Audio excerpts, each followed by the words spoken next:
السلام عليكم. كتقرا في الثالثه اعدادي وتابعك الامتحان الموحد الجهوي. تبع معايا، راه هذا الفيديو يقدر ينفعك. دون زان غوبير او اي جي، الا كانت عندنا النقطه ا ذات الاحداثيات 4 ناقص 2 والنقطه ب ذات الاحداثيات ناقص 2 6. السؤال هو كالكولي لي كوردوني ديال ام اللي هي المنتصف ديال القطعه ا بي.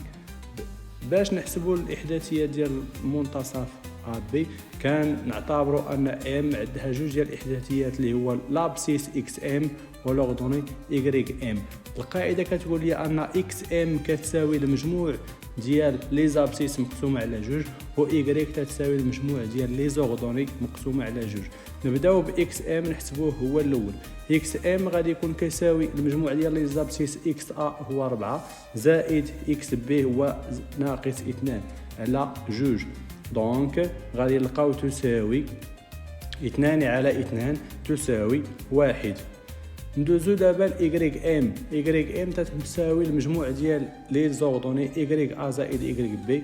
ايغريك ا هو ناقص 2 و ايغريك بي هو 6. نديرو ليهم المجموع ونقسموهم على جوج بهذا الشكل هذا. ناقص 2 زائد 6 غتعطينا 4 على 2 غتعطينا 2.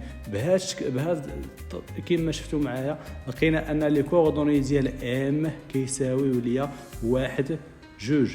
ويمكن لينا نجاوبوا على هذا السؤال هذا بطريقه اخرى. الطريقه هي انه ننشئوا الشكل، يعني نرسموا لو غوبير نديروا فيه النقطه ا والنقطه بي ونرسموا القطعه ديالنا بهذا الشكل هذا.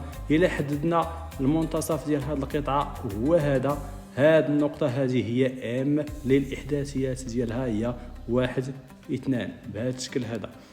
وهكا نكونوا سالينا الجواب على هذا السؤال هذا.